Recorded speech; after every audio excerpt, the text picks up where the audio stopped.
আসসালামু আলাইকুম। Channel I সংবাদের এখনকার আয়োজনে সবাইকে স্বাগত জানাচ্ছি সৈয়দা তারানা তাবাসসুম।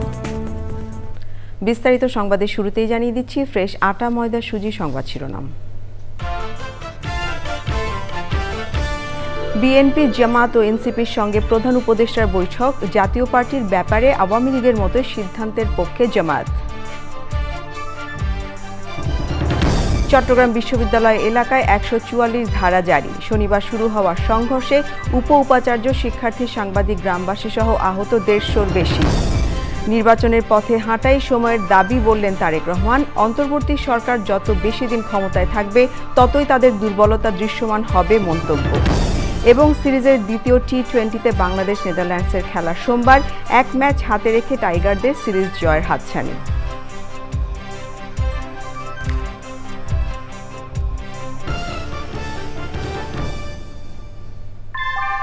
ভূমিকম্প সহনীয় মোস্ট ডিউরেবল দেশের প্রথম থার্মেক্স রড সালাম স্টিল। সালাম স্টিল বোঝে ডিউরেবিলিটি। সালাম স্টিল, মোস্ট ডিউরেবল স্টিল। সংবাদ শিরোনামগুলো জানাচ্ছিলাম। এখনকার সংবাদ আয়োজন একই সঙ্গে চ্যানেল আইয়ের ইউটিউব চ্যানেলে এবং চ্যানেল আইয়ের ওটিটি প্ল্যাটফর্ম আইস্ক্রিনে লাইভ স্ট্রিম হচ্ছে। এবারে পুরো সংবাদ।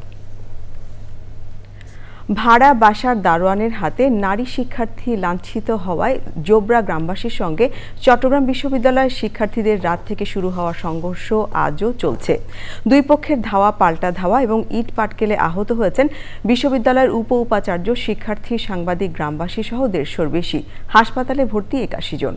এ ঘটনায় বিশ্ববিদ্যালয়ের সব পরীক্ষা স্থগিত করা হয়েছে। চট্টগ্রাম বিশ্ববিদ্যালয় ও আশপাশের এলাকায় সোমবার রাত ১২টা পর্যন্ত ১৪৪ ধারা জারি করা হয়েছে। চট্টগ্রাম থেকে চৌধুরী ফরিদের তথ্য ও ভিডিও চিত্রের সহায়তায় বিস্তারিত জানাচ্ছেন মির্জা ইমতিয়াজ।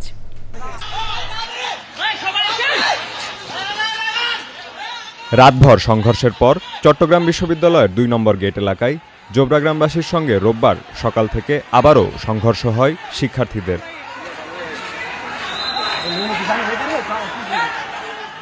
শিক্ষার্থী ও গ্রামবাসীর ধাওয়া পাল্টা ধাওয়া এবং ইটপাটকেলে আহত হয়েছেন বিশ্ববিদ্যালয়ের উপাচার্য, সাংবাদিক, শিক্ষার্থী সহ অনেকেই।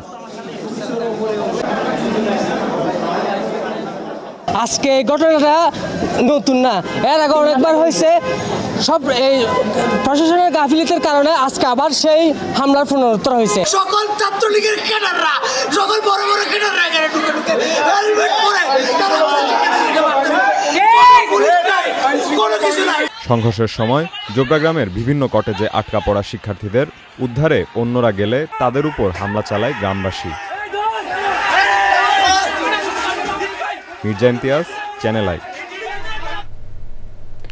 রাষ্ট্রীয় অতিথি ভবন যমুনায় প্রধান উপদেষ্টা ডক্টর মোহাম্মদ ইউনূসের সঙ্গে বৈঠক করেছে বিএনপির একটি প্রতিনিধি দল। বিএনপি মহাসচিব মির্জা ফখরুল ইসলাম আলমগীরের নেতৃত্বে প্রতিনিধি দলটি বৈঠকে অংশ নেয়। এর আগে জামাতে ইসলামী ও এনসিপির নেতাদের সাথে বৈঠক করেছেন প্রধান উপদেষ্টা ডক্টর মোহাম্মদ ইউনূস। এই মুহূর্তে সাংবাদিকদের সাথে বৈঠক নিয়ে কথা বলছেন প্রধান উপদেষ্টার প্রেস সচিব শফিকুল আলম। আমরা সরাসরি যাচ্ছি সেখানে। পার্টি আপনাদের সাথে প্রেস কনফারেন্স করেছে এবং তারা জানিয়েছে তারা কি কি বিষয়ে আলাপ করেছে। আমি শুধু আমাদের চিফ অ্যাডভাইজার তার মিটিংয়ে কি বলেছেন সেটার উপরে আমি একটু হাইলাইট করছি। প্রধান উপদেষ্টা জানিয়েছেন, স্পষ্টভাবে জানিয়েছেন, তিনি জাতির উদ্দেশ্যে ভাষণে নির্বাচনের যে সময় ঘোষণা করেছেন নির্বাচন সেই সময়ের মধ্যে হবে, অর্থাৎ ফেব্রুয়ারির প্রথমার্ধে একটি অবাধ, সুষ্ঠু ও উৎসবমুখর পরিবেশে নির্বাচন অনুষ্ঠিত হবে। সকল রাজনৈতিক দলকে প্রধান উপদেষ্টা নির্বাচন নিয়ে আবারও তার প্রতিশ্রুতি জানিয়েছেন। তিনি বলেছেন, নির্বাচন ছাড়া কোনো বিকল্প নাই। কেউ যদি নির্বাচনের কোনো বিকল্প নিয়ে ভাবে সেটা হবে এই জাতির জন্য গভীর বিপজ্জনক। আজকে মিটিংগুলোর মাঝামাঝি সময়ই চিফ অ্যাডভাইজারের সাথে vice president of national consensus commission আর ডক্টর আলী রিয়াজ এবং প্রধান উপদেষ্টার বিশেষ সহকারী মুনির হায়দার দেখা করেছেন। প্রফেসর আলী রিয়াজ জুলাই সনদ চূড়ান্ত করার বিষয়ে কি কি অগ্রগতি হচ্ছে সে বিষয়ে প্রধান উপদেষ্টাকে অবহিত করেছেন। এর পাশাপাশি রাজনৈতিক দলগুলো জুলাই সনদ বাস্তবায়নের বিষয়ে কি মতামত দিয়েছেন সেটা নিয়েও আলোচনা হয়েছে। দর্শক, ব্রিফিং করছিলেন প্রধান উপদেষ্টার প্রেস সচিব শফিকুল আলম। আমরা সরাসরি সেখানে ছিলাম। নির্বাচনে পথে হাঁটাই এখন সময়ের দাবি মন্তব্য করে বিএনপির ভারপ্রাপ্ত চেয়ারম্যান তারেক রহমান বলেছেন, অন্তর্বর্তী সরকার যত বেশি দিন ক্ষমতায় থাকবে তাদের দুর্বলতাও তত বেশি দৃশ্যমান হবে। প্রতিষ্ঠা বার্ষিকীর অনুষ্ঠানে তিনি বলেন, নুরুল হক নূরসহ সাম্প্রতিক ঘটনায় পরিস্থিতি জটিল হয়ে উঠছে। বলেন, মব ভায়োলেন্সকে বিএনপি প্রশ্রয় দেবে না। শাকের আদনানের রিপোর্ট। বাংলাদেশ জাতীয়তাবাদী দল বিএনপির ৪৭তম প্রতিষ্ঠা বার্ষিকী উপলক্ষে রাজধানীর ইঞ্জিনিয়ার্স ইনস্টিটিউশনে আলোচনা সভা। অনুষ্ঠানে লন্ডন থেকে ভার্চুয়ালি যুক্ত হন বিএনপির ভারপ্রাপ্ত চেয়ারম্যান তারেক রহমান। বিভিন্ন পরিস্থিতি সামাল দেওয়ার ক্ষেত্রে অন্তর্বর্তীকালীন সরকারের দুর্বলতা যত বেশি প্রতীয়মান হবে, জুলাই গণ অভ্যুত্থান বিরোধী অপশক্তি ৫ই আগস্ট নিয়ে তত বেশি বিভ্রান্তি সৃষ্টির সুযোগ পাবে। ফ্যাসিবাদ বিরোধী আন্দোলনে আমাদের রাজপথের সহযোদ্ধা গণপরিষদ সভাপতি নুরুল হক নূরের উপর হামলা সহ সাম্প্রতিক কিছু ঘটনা স্পষ্ট দেশের স্থিতিশীল পরিস্থিতি ক্রমেই জটিল হয়ে উঠছে অথবা জটিল করে তোলা হচ্ছে। প্রিয় সহকর্মীবৃন্দ, মব ভায়োলেন্সকে আমরা কেউ প্রশ্রয় দেব না। পরাজিত শক্তি সুযোগের অপেক্ষায় আছে মন্তব্য করে তারেক রহমান বলেন, নির্বাচনকে ঘিরে অশুভ শক্তির তৎপরতা ধীরে ধীরে দৃশ্যমান হয়ে উঠছে।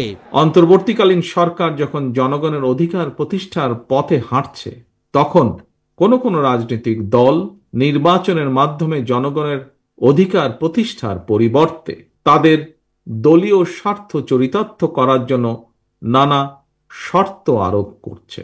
রাষ্ট্র রাজনীতিতে জনগণের অধিকার প্রতিষ্ঠার জন্য শর্ত শিথিল করে নির্বাচনের পথে হাঁটাই এখন সময়ের দাবি। আমাদের সকলকে সতর্ক থাকতে হবে।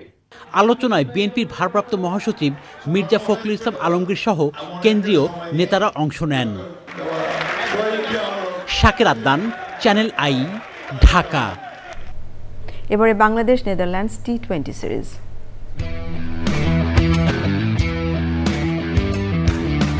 দোসররা নির্বাচন ব্যাহত করার ষড়যন্ত্র করছে অভিযোগ করে বিএনপির সিনিয়র যুগ্ম মহাসচিব রুহুল কবির রিজভী বলেছেন, এ কারণে সুষ্ঠু নির্বাচন নিয়ে সংশয় তৈরি হয়েছে। সকালে নির্বাচন ভবনে নির্বাচন কমিশনার আব্দুর রহমান মাসুদ ও আনোয়ারুল ইসলাম সরকারের সাথে বৈঠক করে বিএনপির প্রতিনিধি দল। পরে বিএনপি নেতা রুহুল কবির রিজভী বলেন, বর্তমান কমিশন সুষ্ঠু নির্বাচন করার বিষয়ে আন্তরিক। অবাধ, সুষ্ঠু ও অংশগ্রহণমূলক নির্বাচন আয়োজনে নির্বাচন কমিশন সক্ষম। পরে গণমাধ্যমের প্রশ্নের জবাবে তিনি বলেন, সুষ্ঠু নির্বাচন আয়োজনে দোসররা কোনো ধরনের প্রতিবন্ধকতা সৃষ্টি করছে কিনা জানতে চেয়েছেন তিনি। রিজভী বলেন, এই মুহূর্তে পিআর পদ্ধতিতে নির্বাচন সম্ভব নয়। অবাধ সুষ্ঠু নির্বাচনের বিষয় তো আমাদের এখনো সংশয়, যে আসলে এটা কতটুকু হওয়া সম্ভব বা কতটুকু করা যায়, এই নির্বাচন কমিশনের সেই সক্ষমতা রয়েছে কি, সেই বিষয়গুলো আমরা দুজন ওখানে ছিলাম, সেটা আমি প্রশ্ন করেছি, তাদের জানতে চেয়েছি। এবারে আমিন জুয়েলার্স আন্তর্জাতিক সংবাদ।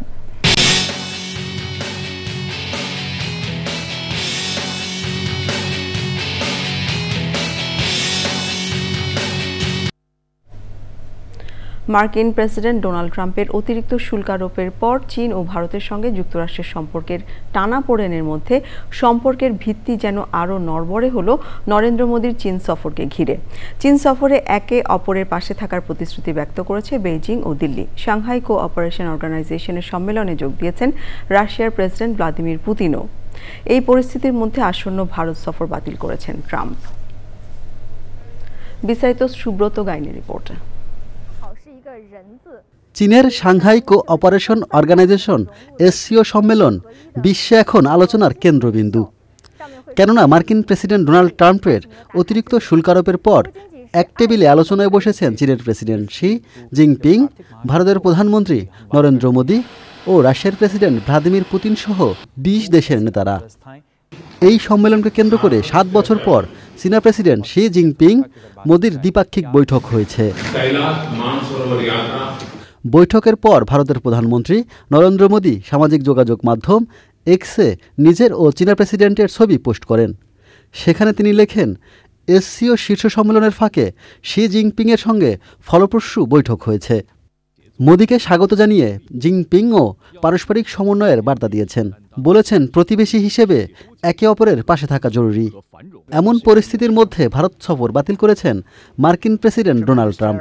নিউ ইয়র্ক টাইমসের এক প্রতিবেদনে বলা হয়, ট্রাম্প মোদিকে ফোনে বলেছিলেন চলতি বছরের শেষের দিকে কোয়াড শীর্ষ সম্মেলনে যোগ দিতে ভারতে আসবেন তিনি।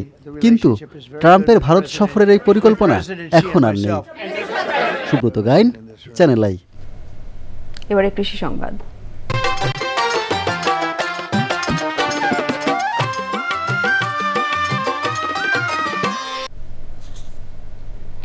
উৎপাদন ও সরবরাহ স্বাভাবিক থাকার পরও ময়মনসিংহের বাজারগুলোতে চড়া দামে বিক্রি হচ্ছে সব ধরনের সবজি।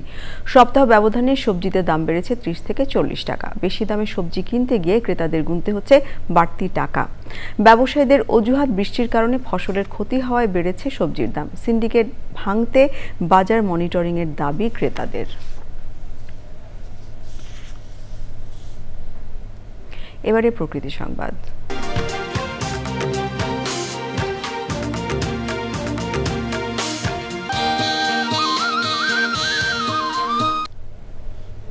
গাইবান্ধার গোবিন্দগঞ্জে করতোয়া নদীর তীব্র ভাঙনে বাস্তুহারা শত শত পরিবার।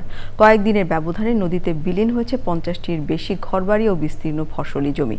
ভাঙন হুমকিতে বন্যা নিয়ন্ত্রণ বাঁধ ও ইউনিয়নের 4টি গ্রাম। ভুক্তভোগীদের অভিযোগ, প্রতি বছরই করতোয়ার ভাঙনে উদ্বাস্তুর সংখ্যা বাড়লেও কোনো কার্যকর ব্যবস্থা নেওয়া হচ্ছে না। এবারে এক্সিম ব্যাংক বাণিজ্য সংবাদ।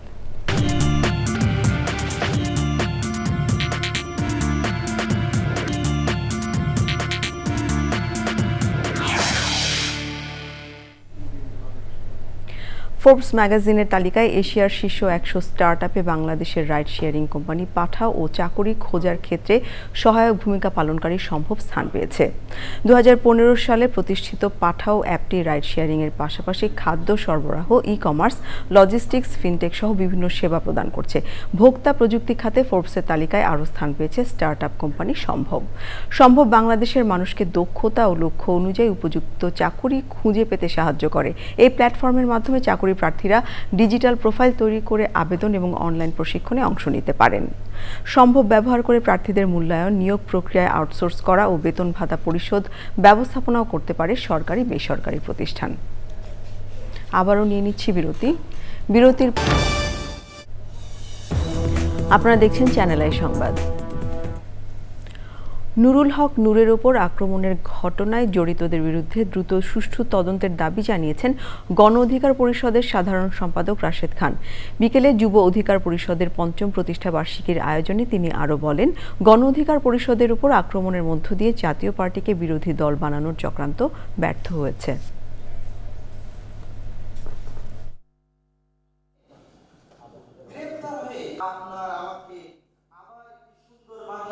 তাদেরকে অবশ্যই চিহ্নিত করে শাস্তির আওতায় আনতে হবে। স্বরাষ্ট্র উপদেষ্টার পদত্যাগ এবং জাতীয় পার্টিকে নিষিদ্ধ করা এবং যারা জাতীয় পার্টির দোসর রয়েছে তাদের বিরুদ্ধে ব্যবস্থা নেওয়া। আমাদের উপর যে হামলা হয়েছে এই হামলার প্রেক্ষিতে একটি তদন্ত কমিটি গঠন করা। সভাপতি নুরুল হক নূর তিনি সুস্থ হলে অথবা আমরা আমাদের ফোরামে আলোচনার ভিত্তিতে অবশ্যই আমাদের উপর যে হামলা হয়েছে সেই হামলার প্রেক্ষিতে আমরা আইনের দ্বারস্থ হব, মামলা করব। এবারে খেলার খবর।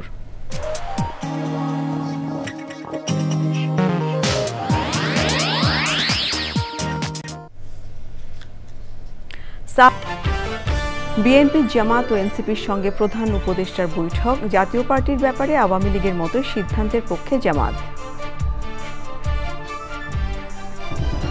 চট্টগ্রাম বিশ্ববিদ্যালয় এলাকায় 144 ধারা জারি। শনিবার শুরু হওয়া সংঘর্ষে উপাচার্য, শিক্ষার্থী, সাংবাদিক, গ্রামবাসী সহ আহত 150-র বেশি। নির্বাচনের পথে হাঁটাই সময়ের দাবি বললেন তারেক রহমান। অন্তর্বর্তী সরকার যত বেশি দিন ক্ষমতায় থাকবে ততই তাদের দুর্বলতা দৃশ্যমান হবে মন্তব্য। এবং সিরিজের দ্বিতীয় টি-20তে বাংলাদেশ নেদারল্যান্ডসের খেলা সোমবার। 1 ম্যাচ হাতে রেখে টাইগারদের সিরিজ জয়ের হাতছানি।